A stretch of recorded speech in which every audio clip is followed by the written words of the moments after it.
Hi hello ನಮಸ್ಕಾರ, welcome to story one. Udupi ಜಿಲ್ಲೆ ಸಾಲಿಗ್ರಾಮದಲ್ಲಿ ಇದೀವಿ. ಯಾಕೆ ಇಲ್ಲಿ ಬಂದಿದೀವಿ ಅಂತ ಹೇಳಿದ್ರೆ, ಒಬ್ಬ ಹುಡುಗ ಒಂದು ಹೆಬ್ಬವನ್ನು ಹಿಡಿಯುವ ಒಂದು ವಿಡಿಯೋ ತುಂಬಾ ಸಾಮಾಜಿಕ ಜಾಲತಾಣದಲ್ಲಿ ವೈರಲ್ ಆಗ್ತಿದೆ. ಈ ವಿಡಿಯೋದ ಬಗ್ಗೆ ಸುಮಾರು ಜನ ಮೆಚ್ಚುಗೆಯನ್ನು ವ್ಯಕ್ತಪಡಿಸಿದ್ದಾರೆ. ಇವನ ಧೈರ್ಯ ಮೆಚ್ಚಲೇಬೇಕು ಅಂತ ಸುಮಾರು ಜನ ಸೋಷಿಯಲ್ ಮೀಡಿಯಾದಲ್ಲಿ ಚರ್ಚೆ ಮಾಡ್ತಿದ್ದಾರೆ. ಸೊ ಇದ್ರ ಬಗ್ಗೆ ಮಾತಾಡಕ್ಕೆ ನಾನು ಇವತ್ತು ಸಾಲಿಗ್ರಾಮದ ಅವರ ಮನೆಗೇನೆ ಬಂದಿದ್ದೇನೆ. ಅವ್ರ ತಂದೆ ಮಗ ಇಲ್ಲೇ ಇದ್ದಾರೆ. ಸರ್ ನಮಸ್ತೆ ಸರ್.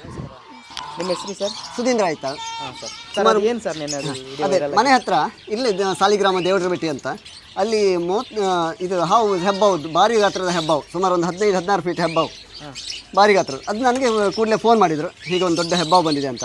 ಅದನ್ನು ನಾನು ಎಲ್ಲಿ ಇದ್ದರೂ 35 ವರ್ಷದಿಂದ ಹಾವುಗಳನ್ನು ಹಿಡಿತಾ ಇದ್ದೆ. ನಮ್ಮ ಅಣ್ಣ ಉರಗತಜ್ಞ ರವೀಂದ್ರ ಐತಾಳ್ ಅಂತ, ಅವ ನನ್ನ ಗುರು.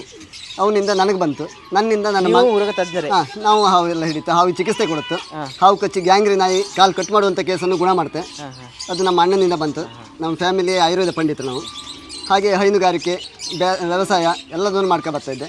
ಆ ರಕ್ತದಿಂದ ನನ್ನ ಮಗನಿಗೂ ಬಂತದು. ಅವ ಚಿಕ್ಕಂದಿನಿಂದ ಆಟದ ಬೊಂಬೆ ಗಿಂಬೆ ಕೊಟ್ಟರೆ ತಗೊಳ್ತಿಲ್ಲ ಇತ್ತು. ಆವಾಗ ನಾನು ಹಾವುಗಳನ್ನೆಲ್ಲ ಸಾಕ್ತಾ ಇದ್ದೆ ಮನೆಯಲ್ಲಿ. ಈಗ ಸಾಕ್ಲಿಕ್ಕಿಲ್ಲ, ಆವಾಗ ಸಾಕ್ತಿದ್ದೆ. ಅದನ್ನ ಇವ ಆಟಕ್ಕೆ ಕೊಡಿ ಅಂತ ವಿಷಯ ಇಲ್ದಿದ್ದ ಹಾವನ್ನೆಲ್ಲ ಆಟಕ್ಕೆ ಆಡ್ತಾ ಇರೋದು, ಕುತ್ತಿಗೆಗೆ ಹಾಕೊಳ್ಳೋದು, ಕೈಲಾಡೋದು, ಇಂಥದ್ದೇ ಮಾಡ್ಕೊ ಬಂದ. ಅವ ಇವತ್ತು ಆಟ ಸಾಮಾನು ಮುಟ್ಲಿಲ್ಲ. ಅವ ಹಾವನ್ನೇ ಹಿಡ್ಕೊ ಆಡ್ತಾ ಇದ್ದದ್ದು. ಧೀರಜ್ ಐತಾಳ್.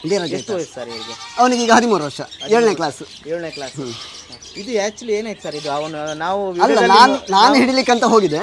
ನಾವೀಗ ವಿಡಿಯೋದಲ್ಲಿ ನೋಡ್ತಿದ್ರೆ ನೀವೇನೋ ಬಾಲ ಹಿಡ್ಕೊಂಡಿದ್ರಿ. ಇದು ನಮಗೆ ಒಂದ್ಸಲ ಧೈರ್ಯ ಬರಲ್ಲ. ಇವನು ಹೋಗಿ ತಲೆಗೆ ಕೈ ಹಾಕಕ್ಕೆ ಹೋಗ್ತಿದ್ದಾನೆ. ಅದು ಏನ್ ಸರ್? ಅವನು ಸುಮಾರು ಒಂದು 20-25 ಹಾವು ಇಷ್ಟರವರೆಗೆ ಹಿಡಿದಿದ್ದ. ಅವನಿಗೆ ಏನಂದ್ರೆ ನನಗೆ ಹಾವು ಹಿಡಿಬೇಕಂತ, ಅಪ್ಪ ನೋಡಿ ನಾನು ಹಿಡಿಬೇಕಂತ. ಶಾಲೆ ಇದ್ದಲ್ಲಿ ಶಾಲೆ ಹೋತ, ಅದೊಂದು ನಾನು ಬಚಾವ್. ಇಲ್ಲದ್ರೆ ಎಲ್ಲ ಹಾವು ಹಿಡಿ ಬರ್ತಿದ್ದ. ಈ ಹಬ್ಬ ಬಂದ್ರೆ ಮಾತ್ರ ಅವ ಬಿಡುವುದೇ ಇಲ್ಲ, ನಾನೇ ಹಿಡಿಬೇಕಪ್ಪ, ನೀನಿದ್ರು ಸಾಕು. ಅವನಿಗೊಂದು ಖುಷಿ, ಅದು ಹಾವನ್ನು ಹಿಡಿದಂದ್ರೆ ಭಾರಿ ಖುಷಿ. ಮತ್ತೆ ವಿಷಯ ಇಲ್ಲದ ಹಾವುಗಳನ್ನ ನಾವು ಕಚ್ಚಿಸ್ಕೊಂಡು, ವಿಷಯ ಇಲ್ಲದ ಹಾವು ಅವನಿಗೆ ತೋರಿಸಿದ್ರೆ ಸಾಕು, ಇಂಥ ಹಾವು ಅಂತ ಹೇಳಿಬಿಡ್ತಾ. ನಾನು ಅವನ ಹತ್ರ ಒಂದ್ಸಲ ಮಾತಾಡಿ. ಧೀರಜ್, ನಿನ್ನೆ ನಿಮ್ಮ ವಿಡಿಯೋ ವೈರಲ್ ಆಗಿದೆಯಲ್ಲ, ಗೊತ್ತಾ ನಿಮಗೆ? ಗೊತ್ತಾ? ಅಂದ್ರೆ ಏನು ಈಗ ಹಾವು ಅಂದರೆ ಮನುಷ್ಯನಿಗಿಂತ ಪ್ರಾಣಿಗಳೇ ವಾಸಿ. ಹಾವು ಪ್ರಾಣಿಗಳೇ ವಾಸಿ. ಹಾವೇ ರೈತನ ಮಿತ್ರ. ಹಾವುಗಳೇ ರೈತನ ಮಿತ್ರ. ಮತ್ತು ಹಾವನ್ನು ಯಾರು ಕೊಲ್ಲಕ್ಕೆ ಹೋಗಬೇಡಿ. ಹಾವು ಕೊಲ್ಲುವುದು ಅಪರಾಧ, ದೊಡ್ಡ ಅಪರಾಧ.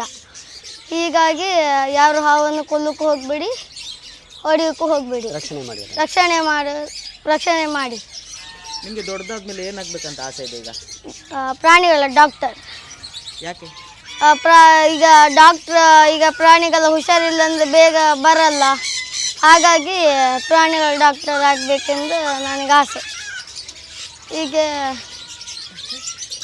ನಿನ್ನೆ ಹೆಬ್ಬಾವು ಹಿಡಿದಿದ್ದು, ಆವಾಗ ಬೆಳಗ್ಗೆ ಫೋನ್ ಬಂತು ಶಾಲೆಗೆ ಹೋಗೋಕ್ಕಿಂತ ಮುಂಚೆ. ಆವಾಗ ನನಗೆ ತುಂಬ ಸಂತೋಷ ಆಯಿತು. ಆವಾಗ ಅದು ಹೆಬ್ಬಾವು ಹೋಗುವಾಗ ಅಪ್ಪ ಬಾಲ ಹಿಡಿದುಕೊಂಡರು. ಆವಾಗ ನಾನು ಹೋಗಿ ತಲೆ ಹಿಡಿದೆ. ಆಗ ನಿನ್ನೆ ಅದಾದ ಮೇಲೆ ನಾನು ಶಾಲೆಗೆ ಹೋದೆ. ಈಗ ಈ ನಾರ್ಮಲ್ ನಿಮಗೆ ವಿಷದ ಹಾವು ಯಾವುದು, ಹೆಬ್ಬಾವು ಯಾವುದು, ಮತ್ತೆ ಬೇರೆ ವಿಷ ಜಂತುಗಳು ಸುಮಾರಿದೆ, ಅದೆಲ್ಲ ಗೊತ್ತಾಗತ್ತಾ? ಹೇಗೆ ಗೊತ್ತಾಗುತ್ತೆ? ಅದು ಕನ್ನಡಿಗೆ ಶಂಕರ್ ಪೋಳೆ ಆಕಾರದಲ್ಲೂ ಮಚ್ಚೆ ಇರತ್ತೆ. ಹೆಬ್ಬಾವಿಗೆ ಒಂಥರ ರೌಂಡ್ ಮಚ್ಚೆ ಇರತ್ತೆ. ಅದು ಈಗ ಕನ್ನಡಿ ಹಾವು ಮತ್ತೆ ಹೆಬ್ಬಾವು ಒಂದೇ ಅಂತ ಹೇಳ್ತಾರೆ. ಅದು ನಿಂಗೆ ಗೊತ್ತಾಗತ್ತಾ? ಕನ್ನಡಿ ಯಾವುದು ಹೆಬ್ಬಾವು ಯಾವುದು ಅಂತ ಹೆಂಗೆ ಗೊತ್ತಾಗುತ್ತೆ? ಅದು ಶಂಕರ್ ಪೋಳೆ ಆಕಾರದಲ್ಲೂ ಮಚ್ಚೆ ಇರುತ್ತೆ ಕನ್ನಡಿ ಹಾವಿಗೆ. ಹೆಬ್ಬಾವಿಗೆ ರೌಂಡ್ ಆಗಿ ಮಚ್ಚೆ ಇರುತ್ತೆ. ಇದು ಹೆಬ್ಬಾವು ಕನ್ನಡಿ ಹಾವಿನ ಪರಿಚಯ. ಈಗ ನೀನು ಎಷ್ಟನೇ ಕ್ಲಾಸ್ ಓದ್ತಿದ್ಯಾ? 7. ಹೌದಾ? ಎಲ್ಲಿ? ಚಿತ್ತಪಾಡಿ ಶಾಲೆ. ಏನು ಸಬ್ಜೆಕ್ಟ್ ಇಷ್ಟ? ಕನ್ನಡ. ಈಗ ನೀನು ಚಿಕ್ಕ ಇರುವಾಗೆಲ್ಲ ಅಪ್ಪ ಇಲ್ಲಿ ಮನೆಯಲ್ಲಿ ಈ ಪೆಟ್ಟಾಗಿರೋ ಹಾವುಗಳು, ನಾಯಿಗಳು, ಪ್ರಾಣಿಗಳು ಮತ್ತೆ ಪಕ್ಷಿಗಳೆಲ್ಲ ತಗೊಂಡ್ಬರ್ತಿದ್ರು. ನೀನು ಚಿಕ್ಕಿರುವಾಗ ನಿಂಗೆ ಏನು ಅನಿಸ್ತಿತ್ತು? ನಿಮ್ಮ ಅಪ್ಪ ಈಗ ತಂದು ಇಲ್ಲಿ ಮನೆಗೆ ತಂದು ಅದ್ರ ಚಾಕರಿ ಕೆಲಸ ಮಾಡಬೇಕಾದ್ರೆ ಏನು ಅನಿಸ್ತಿತ್ತು ನಿಮಗೆ? ಅಡ್ಡಿಲ್ಲ, ಚೆನ್ನಾಗಿ ಇರ್ತಿತ್ತು. ಅವು ತುಂಬ ಖುಷಿ ಆಗ್ತಿತ್ತು. ಅವುಗಳ ಆರೈಕೆ ಮಾಡೋದು ತುಂಬ ಒಳ್ಳೆಯದು. ಹಾಗಾಗಿ ಡಾಕ್ಟರ್ ಕಲಿಯೋಕ್ಕೆ ಅದೇ ಇನ್ಸ್ಪಿರೇಷನ್ ಆಯ್ತಾ? ಅರ್ಧ ಅದೇ. ಬೇರೆ ಏನು ಈಗ ಡಾಕ್ಟ್ರು ಮನುಷ್ಯ ಡಾಕ್ಟರ್ ಆಗ್ಬೇಕು ಆ ಥರ ಏನು ಅನಿಸ್ತಿಲ್ಲ?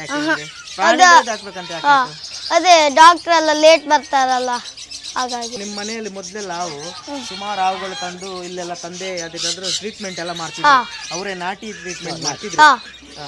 ಅದ್ರ ಬಗ್ಗೆ ನಿಮಗೆ ನೋಡ್ತಿದ್ಯಾ ಅದು ಟ್ರೀಟ್ಮೆಂಟ್ ಮಾಡೋದು ಹೇಗೆ ಅಂತ ಏನಾದ್ರು? ಹಾಂ ಅವನೇ ಹಿಡ್ಕೊಳ್ಳೋದು. ಹಾ ಹೇಳು. ಅದ ಹಿಡ್ಕೊಂಡಾಗ ಅಪ್ಪ ಔಷಧಿ ನಾನು ಹಿಡ್ಕೊತೀನಿ, ಅಪ್ಪ ಔಷಧಿ ಹಾಕ್ತಾರೆ. ಆಮೇಲೆ ಔಷಧಿ ಹಾಕಿ ಅದೆಲ್ಲ ಗುಣ ಆದಮೇಲೆ ಅದು ಅವರು ಅಲ್ಲೇ ಬಿಡ್ಕೊಂಡ್ರೆ ಅಲ್ಲೇ ಬಿಡುತ್ತೆ, ಇಲ್ಲಾಂದರೆ ನಾವು ಹೆಬ್ರಿ ಕಾಡಿಗೆ ಹೋಗಿ ಬಿಟ್ಟು ಬರುತ್ತೆ. ನೀವೆಂತ ಪ್ರಾಣಿ ಸಿಕ್ಕಿದ್ರು ಹೆಬ್ರಿ ಕಾಡಿಗೆ ಹೋಗಿ ತಗೊಂಡ್ಬಿಡ್ತೀರಾ ಆಗುಂಬೆ ಹತ್ರ?